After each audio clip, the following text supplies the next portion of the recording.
Hello and welcome to another AIC video.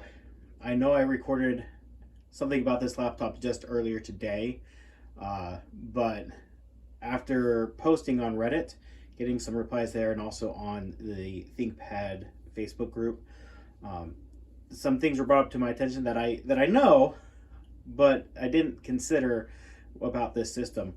This computer was launched nearly 20 years ago, back in 2003.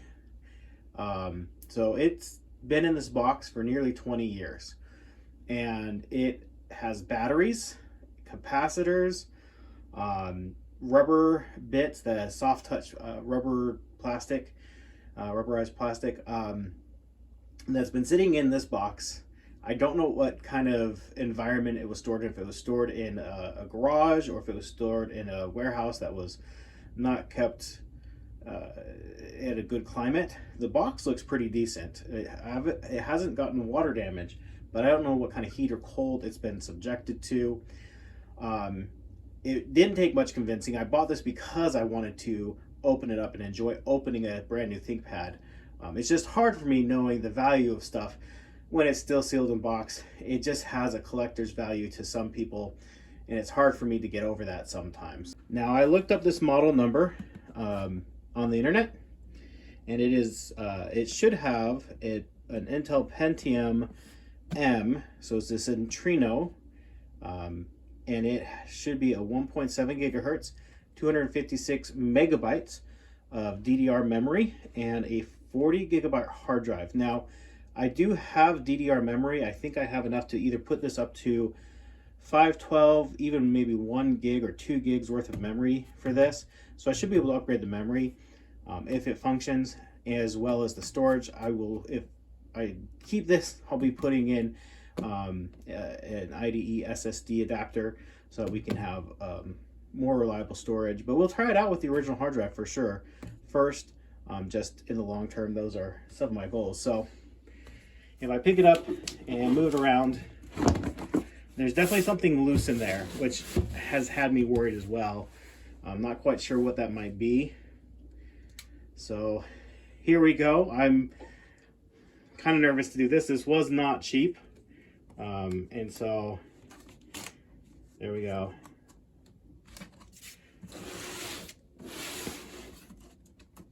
I'm doing this around a camera. I apologize. Kind of reaching across here.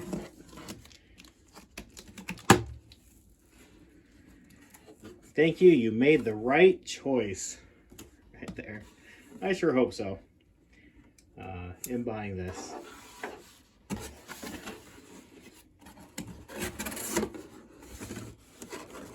And I have not unboxed a computer this old in quite some time. I mean, from this generation. So this is in Spanish. So maybe this is a Spanish version.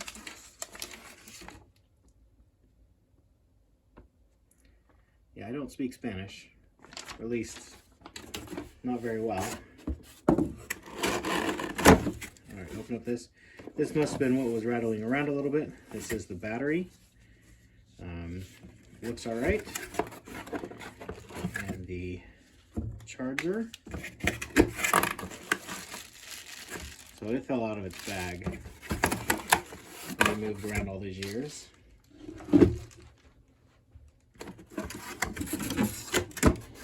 Opening up the other side, we have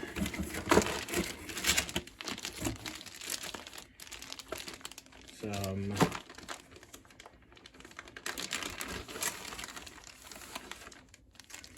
different styles of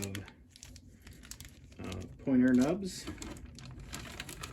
Oh yeah, this is definitely not going to be, maybe that's Portuguese.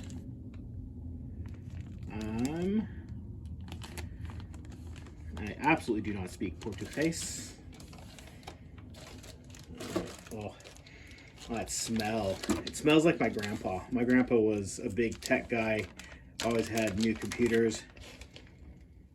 Oh yeah. And then he always had his old computers. He was a scientist, and so he would always bring home his old lab computers when they were outdated. Let us play with them.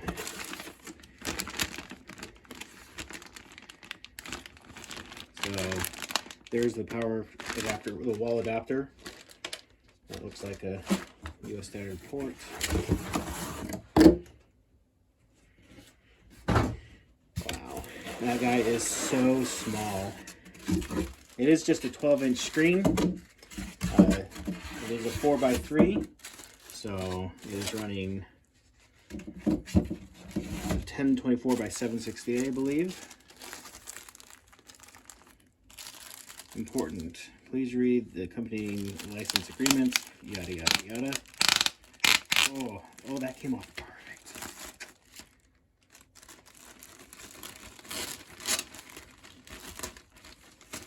All right. So.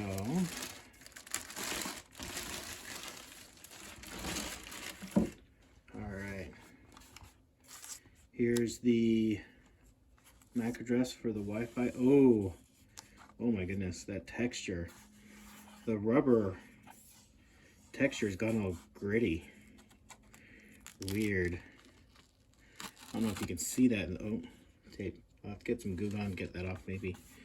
But where the plastic was touching, it's got a weird texture. Wow. Kind of greasy down here. Flip over. So do you see that? Is that from the bag? Oh wow. That is from the bag imprinting onto the laptop. And here you go.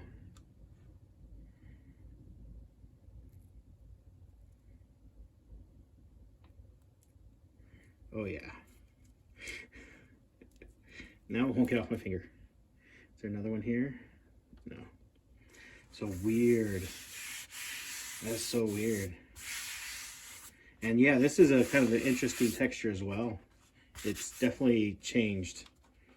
And it has 2 latches. I might have to set this down to open it.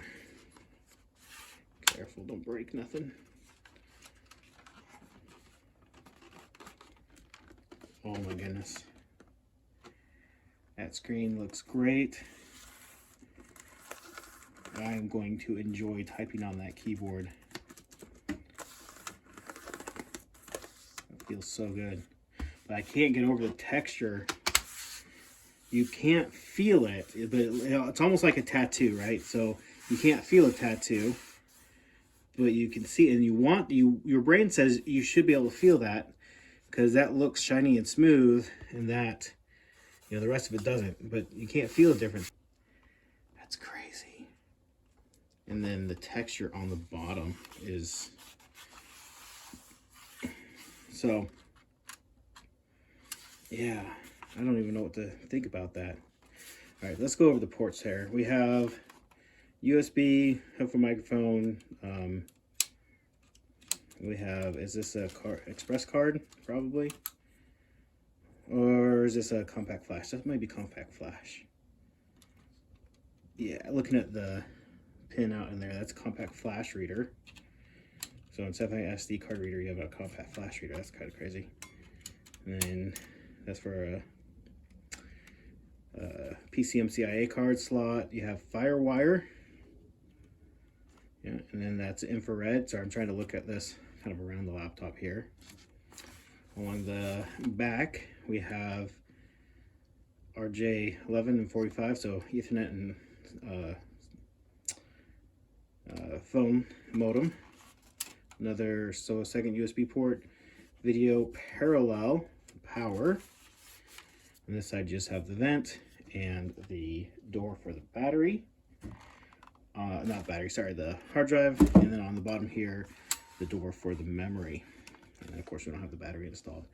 I'm not going to put the battery in it at this point, but I am going to go ahead and, so weird, I'm going to plug it in and let's turn it on. So I'm going to readjust the camera and we'll be right back in a second.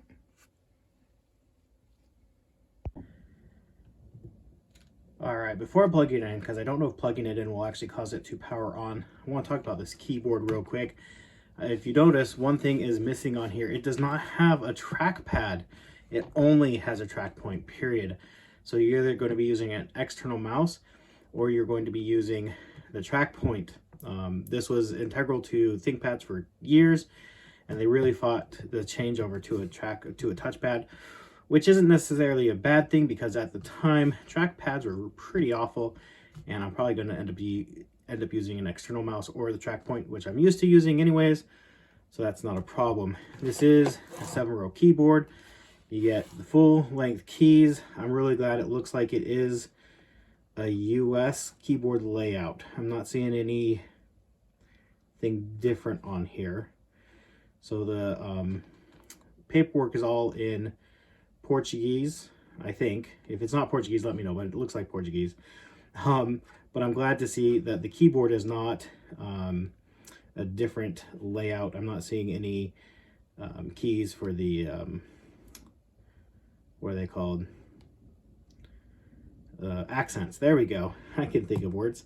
I don't see special keys for accents or anything like that. Enter keys normal for what I'm used to. Obviously, different countries, because of different language needs, have slightly different keyboards. So I'm going to leave the monitor forward here a little bit so I can reach behind and plug this in.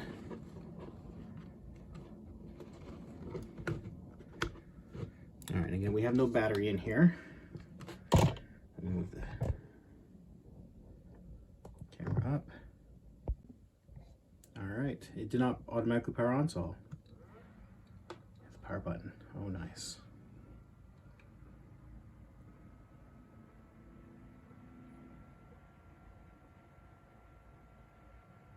This is still in English, so far so good.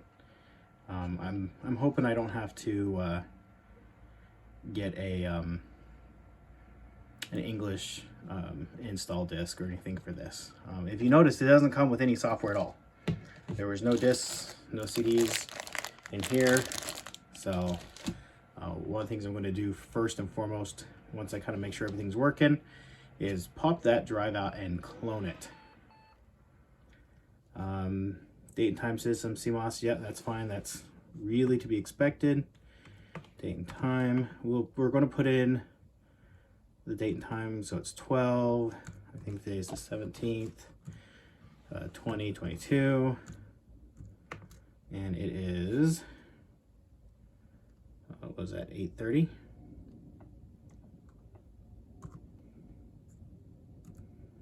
Oh, this is probably 24-hour clock, so let's do 20:31. Close enough.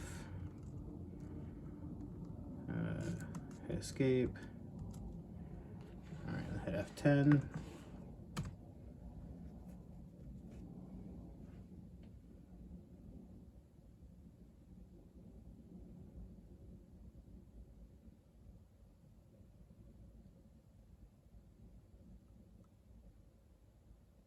I probably am guessing I'm going to have to replace the CMOS battery on this system.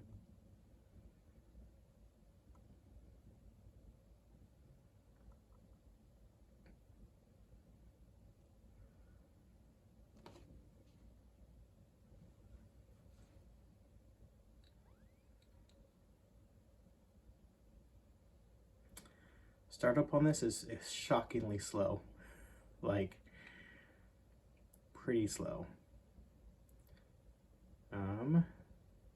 Operating system not found. Is it trying to boot from Pixie Boot right now? Well, it looks like.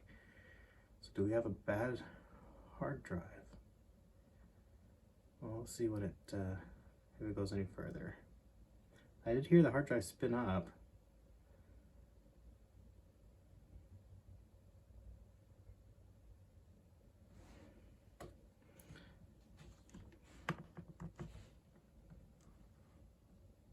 I'm just rebooting it real quick to go into the settings here. I hit the Access IBM button. We're going to hit F1, startup, boot, removable hard drive, CD-ROM. So it sees the hard drive. No legacy floppy drives.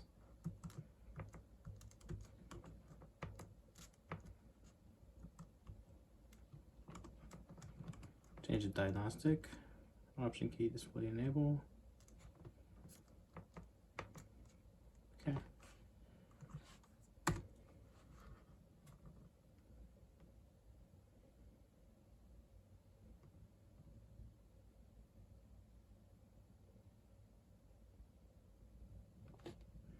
Oh, so we only have 1400 megahertz. So we do not have a 1.7 gigahertz. That's disappointing. But we looks like we might have more RAM than I was expecting, because is this going to stop at 512? Yep.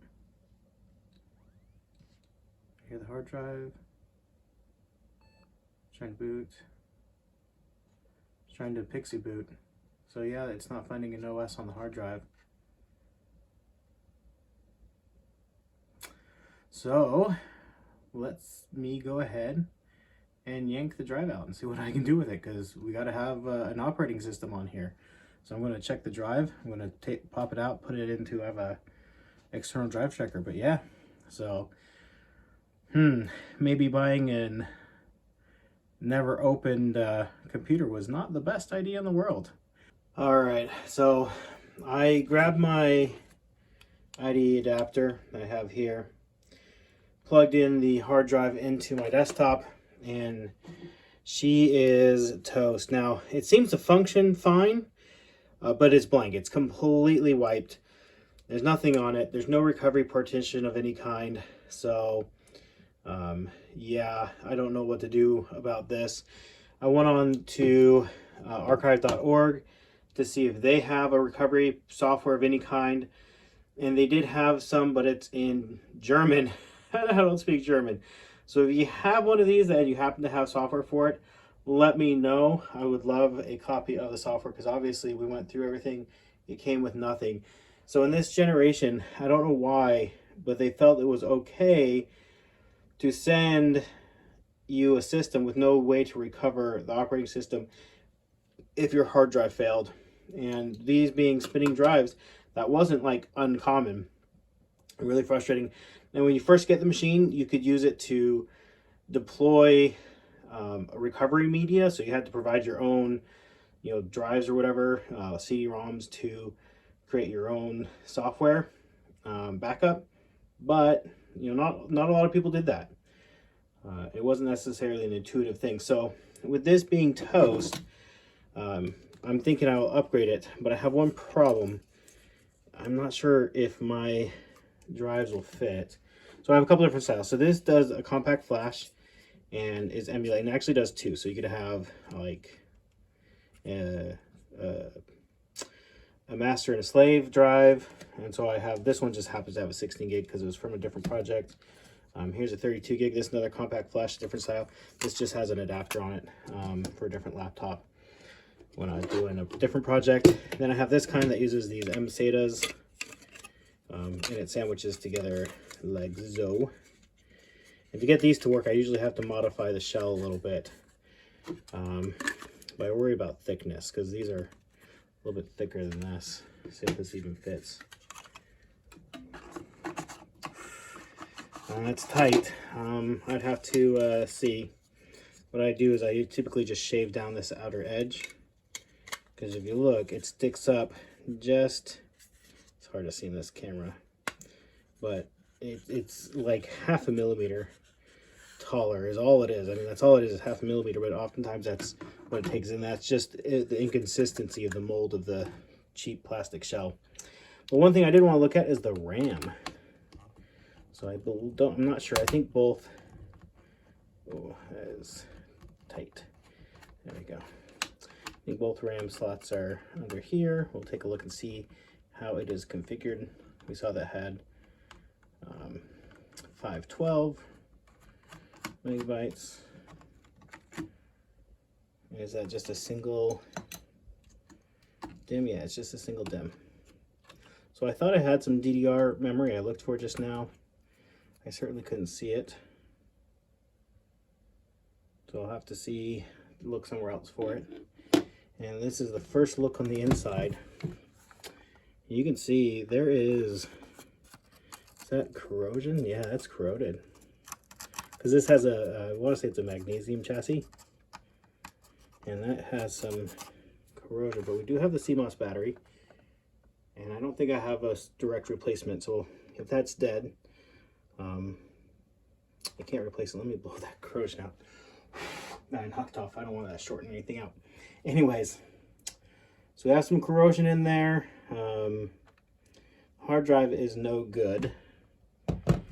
I only have one stick of RAM because I definitely don't have a match to this PC 2700.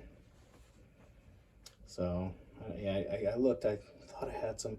I'll look somewhere else and see if I have some somewhere else to be able to get this. It'd be nice if this had a full 2 gigs, but maybe we'll just keep it with this and just get it working and go from there. I may just install a generic install of Windows XP Service Pack 3 and just see what it does.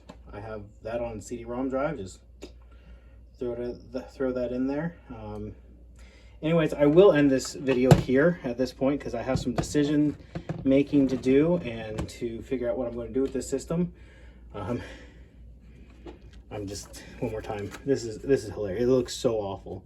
Like, I can't tell you right now how heartbroken I am with how bad of, like, I was expecting to pull this out and just have it be perfect, and I don't know why, but I definitely wasn't expecting the bag to be imprinted on it. I'm going to hit this with some rubbing alcohol. I don't even know. It just looks terrible. And it looks even worse in person than what the camera's picking up. Anyways, if you have any thoughts, comments, questions, suggestions, definitely suggestions, let me know of how I can fix this and software I can get to have this up and going. Anyways, thank you for watching. Hope you have an amazing day.